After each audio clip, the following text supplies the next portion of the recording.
Bonjour Pascal Bianchi, Oui, bonjour Christophe. on a le plaisir de vous recevoir aujourd'hui. Donc Pascal, vous êtes le responsable innovation, le directeur de l'innovation chez Groupe. Aujourd'hui, on a le plaisir de pouvoir vous recevoir dans l'interview objective. On va essayer d'en savoir un peu plus sur vous, un peu plus sur les projets au sein du groupe.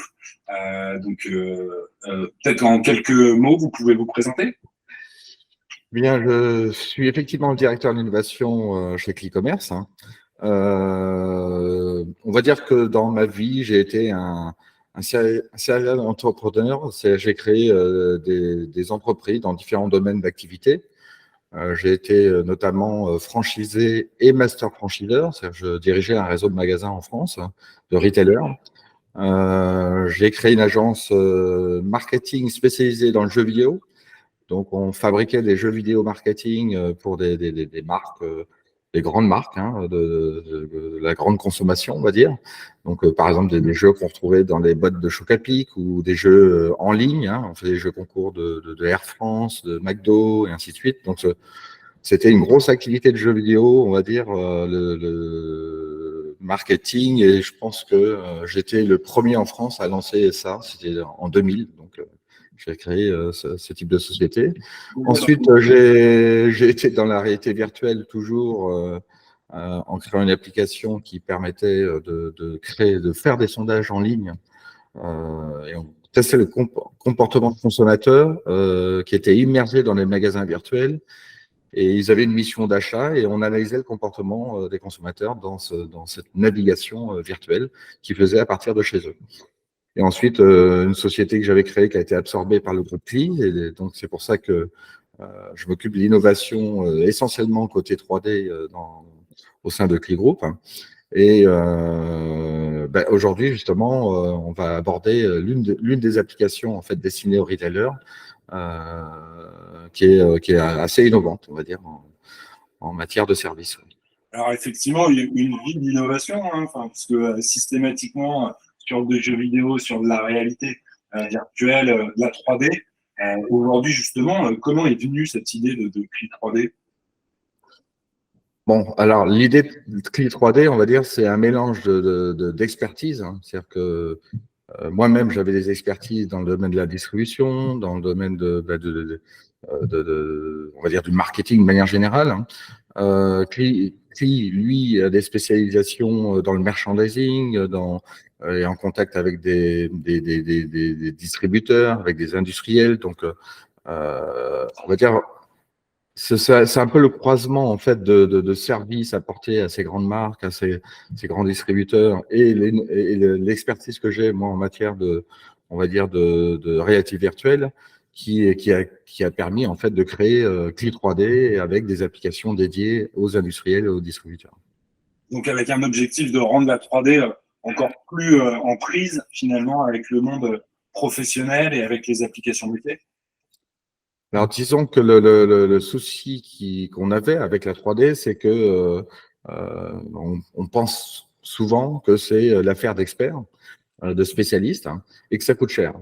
Donc, on va dire que l'idée de base, c'est d'arriver à simplifier les processus de conception, de diffusion de la 3D et de démocratiser tout simplement la 3D avec des outils orientés métier. Okay. Donc c'est vraiment de la conception sur mesure pour des processus métiers identifiés en amont. Et là, dans le process de conception, justement, vous en parliez, on voit souvent ça comme de l'expertise. C'est vrai que même nous, chez Limpide, dès qu'on parle 3D, alors il y en a certains qui sont très excités, généralement c'est plutôt des créatifs, et puis il y a des développeurs qui ont beaucoup plus de réticence à monter dessus, parce qu'ils voient la complexité des choses. Justement, en termes de conception, vous orchestrez ces équipes, ça passe par un lead qui est plus technique ou finalement un lead qui est plus dans l'usage, dans la créativité? Alors, la première étape, c'est d'identifier un besoin ou une problématique, et ensuite de voir comment la réalité virtuelle peut résoudre cette problématique. Mais effectivement, les ingénieurs, eux, qui ont l'habitude de créer des applications souvent trop techniques, ben là, leur créativité, finalement, qu'on leur impose, c'est de créer des applications qui soient user-friendly, donc c'est-à-dire des applications où finalement tout l'aspect technique associé à la 3D n'apparaît pas. Donc, je dirais que c'est beaucoup de créativité. Effectivement, ça demande des ingénieurs de très bon niveau parce que la 3D implique une bonne connaissance mathématique, par exemple, ce qui fait que c'est pas tout type de développeur qui peut effectivement développer des applications intégrant de la 3D. Donc, une fois que vous êtes arrivé sur un projet, l'objectif, c'est absolument pas de mettre en place une équipe d'experts chez les clients, mais plutôt de, quand vous repartez, avoir une application, un outil qui pourra être pris en main par les équipes opérationnelles de manière complètement intuitive et ludique. Tout à fait, c'est tout à fait l'objectif. Ok. Parfait. Quand on avait commencé à discuter autour des produits, vous le disiez, c'est beaucoup du constat finalement. On se rend compte qu'il y a une problématique chez un client, un process qui a été identifié. Et je crois que justement, c'était souvent sur l'aspect franchisé et magasin en nom propre que vous aviez une problématique identifiée.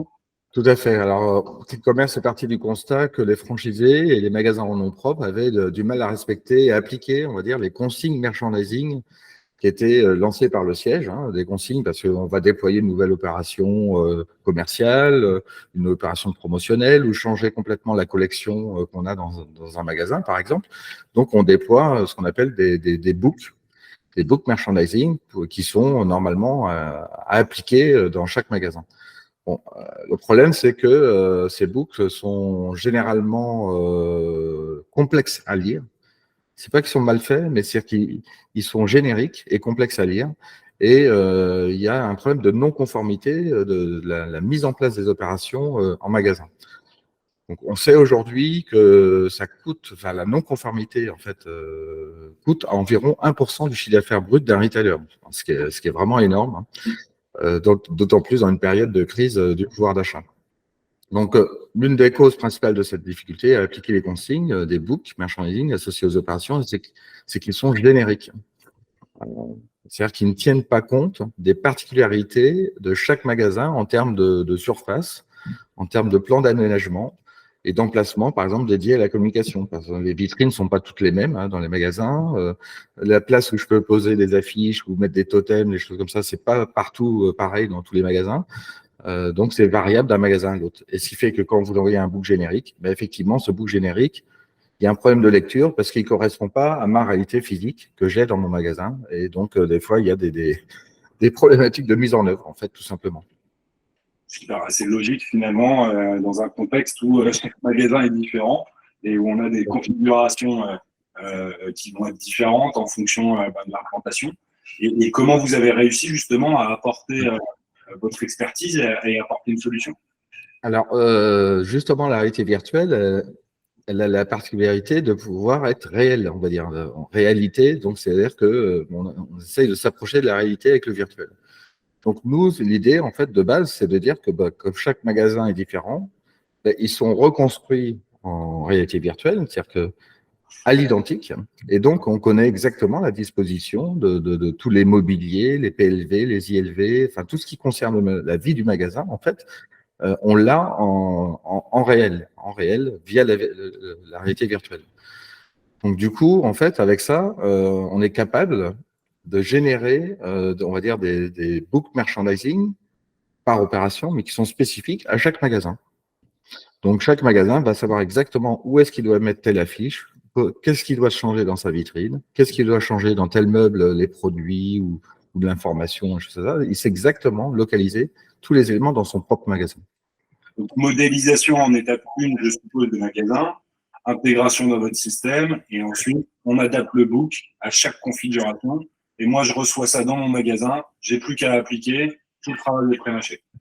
Voilà, tout ça est automatisé en fait. Hein. Il y a même la 3D n'intervient pas côté siège finalement, parce que le siège, lui, il va travailler sur un plan de masse en 2 dimensions, où il va dire, ouais, il y a tel mobilier, tel emplacement pour mettre tel élément de communication. Enfin voilà, il va organiser sur un plan en 2 dimensions l'ensemble de son réseau. Mais ensuite, effectivement, nous, on retranscrit tout ça de manière automatisée en 3D. Donc, c'est un meuble, par exemple, avec ses produits à l'intérieur, tout est transformé en 3D et finalement, le magasin, lui, va visualiser en contact dans son propre magasin tous les éléments en 3D. Il va repérer très facilement, en fait, tout ce qu'il a modifié dans son magasin pour chaque opération. Et Solution, tout ça est généré de manière automatisée. Hein. solution complètement magique. Du coup, tout le monde est en conformité et en plus, il gagne du temps sur la mise en place. Tout à fait. On peut dire que c'est magique. Ouais. Et je crois que la solution Click 3D, elle répond aussi par ricochet à un enjeu écologique. Est-ce que vous pouvez nous expliquer? Alors, oui, tout à fait. D'une part, chaque point de vente étant unique, chaque book généré automatiquement par la solution l'est également, avec un nombre d'informations adaptées à la réalité physique de chaque point de vente. Ce qui fait que, au lieu d'envoyer, par exemple, un book qui fait 80 pages à l'ensemble de son réseau, je ne sais pas, vous avez 500 magasins et vous envoyez 80 pages pour les 500 magasins, ben là, il y a des magasins qui vont recevoir 10 pages, d'autres 15, d'autres 80, d'autres 40, parce que justement, c'est adapté à chaque réalité physique du magasin. Donc, on économise déjà dans le flux d'informations qui est envoyé, que ce soit du print, hein, c'est quelque chose imprimé, souvent c'est imprimé dans les magasins, c'est des espèces de books PDF qu'on imprime, ou même de manière digitale, parce que d'envoyer de l'information de manière digitale, ça a aussi un coût. Parallèlement, l'enseigne connaît en amont d'une opération le nombre exact de mobilier, de PLV, d'ILV à envoyer par magasin. Donc ça, c'est pareil, c'est-à-dire qu'un magasin va pouvoir mettre 2-3 affiches parce qu'il a la place pour le faire, un autre, il peut en mettre qu'une. Voilà, pour l'ensemble des éléments qui concernent une opération commerciale ou merchandising, effectivement, comme on connaît exactement le nombre d'éléments qu'il faut envoyer par magasin, on optimise complètement la fabrication de ces supports et également la logistique. Là, on voit l'expédition de ces supports pour l'ensemble des magasins.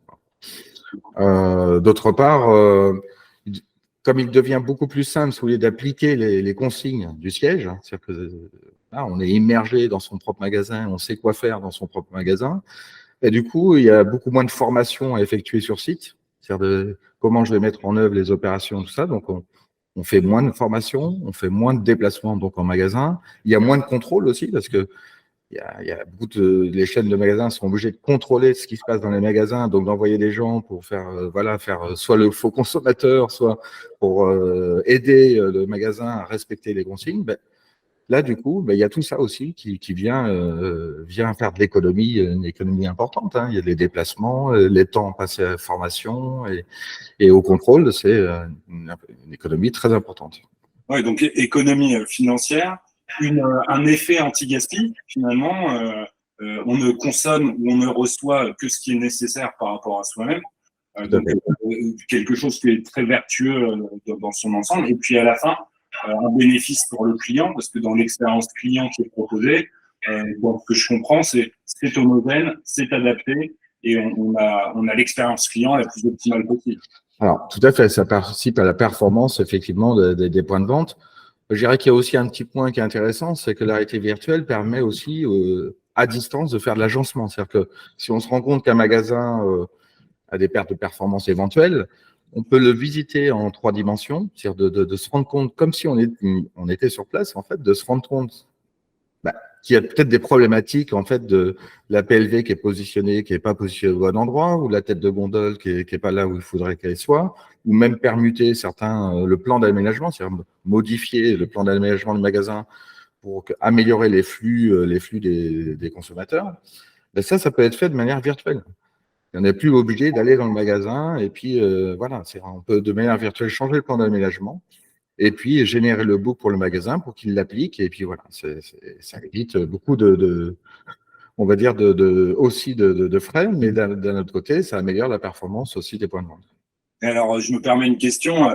Est-ce que vous monitorez aussi la performance des magasins en fonction des flux, des personnes dedans, et après vous analysez ça pour faire des recommandations d'agencement, ou on décorrèle quand même ces deux aspects? Alors c'est tout à fait possible, étant donné qu'on connaît la réalité physique des magasins et qu'on connaît également la disposition de tous les produits qu'il y a dans les rayons, enfin dans les présentoirs ou dans les vitrines. Enfin, on connaît la vie des produits dans les magasins. Effectivement, on peut générer de l'information en temps réel sur, par exemple, des éventuelles ruptures de stock potentiels dans tel ou tel rayon, ou des surstocks. Hein, c'est-à-dire que ben voilà, il y a, je ne sais pas, par exemple, vous avez des pulls rouges qui ne se vendent pas, mais vous en avez mis je ne sais pas combien dans votre linéaire, ben on peut avoir des indicateurs qui vous disent, ben non, ce produit-là est en surstock, par contre celui-ci est potentiellement en rupture de stock dans une journée ou dans 2 heures ou dans 5 heures. Donc ça, c'est tout plein d'indicateurs, effectivement, qui peuvent aussi aider, on va dire, le magasin lui-même à améliorer sa performance. Donc la réalité virtuelle, finalement, elle nous permet de nous projeter visuellement dans ce qui se passe au niveau économique, enfin, la vie économique du magasin, au lieu d'avoir des grands listings ou des camemberts bon, souvent, qui posent des problèmes en termes de lecture et de mise en œuvre, parce que c'est pas souvent un listing de 50 pages avec des alertes de partout qu'on sait où ça se trouve dans le magasin, où on agit, on peut agir rapidement. Ouais, puis là, on a des équipes très opérationnelles, des gens qui sont dans l'action, qui ont un service client à fournir, qui n'ont pas forcément le temps non plus de mener ces réflexions. Donc là, moi, je suis responsable d'un magasin, j'ai la capacité d'avoir l'information, ah bah tiens, si tu mets ce produit à tel endroit, tu as une possibilité de le vendre plus parce qu'on sait que les autres magasins qui l'ont fait, eux, ils ont des résultats. Oui, tout à fait. Alors, je dirais que ça rejoint un peu ce que je parlais de l'agencement distant. C'est vrai que l'enseigne pourrait avoir des magasins pilotes dans lesquels il va effectuer des changements du plan d'aménagement du magasin et comparer, avec plusieurs changements, comparer ce qui fonctionne le mieux. C'est-à-dire que effectivement, c'est pas possible de le faire en vrai. C'est-à-dire, en vrai, il faudrait que je me déplace à chaque fois dans le magasin pilote. Je dis, bon, je bouge le meuble et tout ça. Puis après, je revienne, j'analyse les chiffres. Après, je retourne dans le magasin, ainsi de suite. Là, virtuellement, on peut agir vite. Le magasin, lui, il agit en instant T parce qu'il reçoit le book avec les modifications. Enfin, tout est beaucoup plus rapide et réactif. Et effectivement, ça peut aider beaucoup les enseignes à améliorer la performance des magasins. Une utilisation du virtuel pour mieux être réel, finalement. Pour Voilà. mieux faire le réel. De toute manière, le monde est réel. Donc, comme le monde est réel, le principe de Cli 3D, c'est de raisonner avec la réalité, donc en 3 dimensions. Après, il y a la dimension temps aussi qu'on rajoute. Hein, je veux dire qu'on rajoute aussi une dimension temps, c'est-à-dire que le siège, lui, en gros, il va piloter des magasins virtuels, mais comme dans la réalité. Et c'est ces magasins virtuels qui vont faire vivre tous les autres. Donc, bon, mais on raisonne effectivement comme dans la réalité. C'est-à-dire qu'on n'est plus avec des fichiers Excel, des tableaux, des choses comme ça. On est dans le réel. On se plonge dans la réalité. Et justement, alors, quand on voit Cli 3D, naturellement, on fixe aussi pas mal sur le 3D. Est-ce que vous pouvez nous expliquer ce terme que vous avez associé à votre nom de marque? Comment ça, ce terme, hein? Oui, 3D, finalement, je crois que j'ai vu une interview de Pepsi sur votre site où on parlait justement du 3D. Est-ce que vous pouvez nous en dire un peu plus? Alors oui, PepsiCo, c'est l'un de nos clients. Ils l'ont indiqué dans un récent témoignage vidéo qu'on peut retrouver sur notre site. Hein. Ils disent que ça permet de transformer le point de vente en véritable média grâce justement à cette 3D. Alors, pour une raison simple, c'est que avant, si vous voulez, ils avaient on va dire des supports papier ou digitaux, mais figés de théâtralisation ou de PLV, tout ça qu'ils pouvaient mettre en œuvre dans les magasins.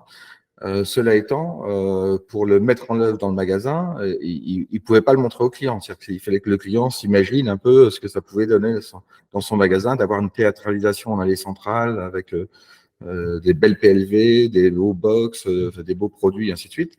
Donc là, finalement, la force de l'outil, c'est que un chef de secteur, il va dans le magasin et il va construire l'offre avec le chef de rayon. C'est-à-dire qu'il va positionner les différents éléments en fonction de la place disponible sur la surface disponible. Il va travailler avec le chef de rayon et construire une offre adaptée au magasin. Donc, c'est transformer, comme dit Pepsi, c'est transformer le magasin comme un média, un véritable média, grâce à la 3D. Quoi. Après, et concernant les distributeurs, ça c'est d'autres problèmes. On répond à d'autres problématiques. Et là, la 3D permet de faire gagner du temps, de simplifier les processus de déploiement et de mise en œuvre, tout en permettant de faire des économies substantielles, comme on l'a vu tout à l'heure. Oui, parce que là, on est aussi dans un contexte où il faut aller plus vite, il faut faire des économies, il faut être efficace. Donc, on arrive à aller beaucoup plus vite en modélisant, en utilisant un logiciel qui soit adapté, une solution qui soit adaptée, sur mesure, et elle s'adapte finalement à l'ensemble des problématiques que vous pouvez rencontrer chez vos clients. C'est infini finalement le nombre d'applications possibles. On pourrait imaginer ça aussi dans des environnements de bureau. Enfin, vous avez la possibilité de répandre ça, finalement. Tout à fait, tout à fait. Et alors, à quand Cli 3D chez nous, finalement, dans nos maisons, modélisées, est-ce qu'aujourd'hui, les innovations que vous portez, cette trajectoire, vous la poussez sur des domaines différents, sur des technologies différentes? Alors, je dirais que le B2C peut être intéressant pour la partie M-commerce, on va dire. C'est-à-dire que effectivement, lorsqu'on a la réalité physique des magasins et leur propre stock, ben, on peut très bien imaginer de visiter ces magasins de manière virtuelle et y faire ses achats. Donc, au lieu d'avoir un site web figé où finalement ça ne correspond pas forcément à l'offre qu'il y a dans le magasin que j'ai à côté de chez moi, bah, pourquoi pas visiter le magasin que j'ai à côté de chez moi? Je sais qu'il y a des produits en stock en rayon et du coup, accélérer, on va dire, le processus d'achat. Pourquoi pas? Et éviter aussi des frais de livraison ou des choses comme ça, quoi. Mais voilà, dans le B2C, je vois plutôt ça. Parce qu'après, c'est plutôt, on s'oriente plutôt vers des applications B2B. Donc. C'est-à-dire qu'on est plus orienté métier et trouver des solutions pour améliorer, on va dire, les flux de communication entre, par exemple, une enseigne et ses magasins ou entre un industriel et ses distributeurs.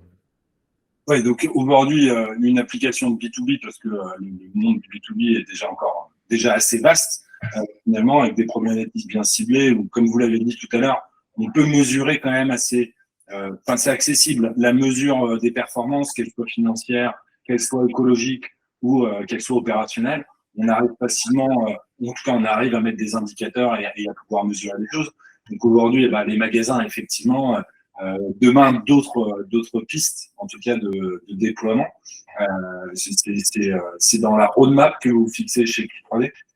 Oui, on pense à la maintenance, on passe à la formation, l'aide à la vente dans les magasins. Vous savez, on a des tablettes, des choses comme ça pour aider à la vente. Bon, la 3D aussi, là, est intéressante parce que si on a cartographié tout ce qu'il y a dans le magasin grâce à la réalité virtuelle, ben finalement, l'aide à la vente, elle est simplifiée pour rechercher des produits dans les rayons, pour les montrer aussi en 3 dimensions.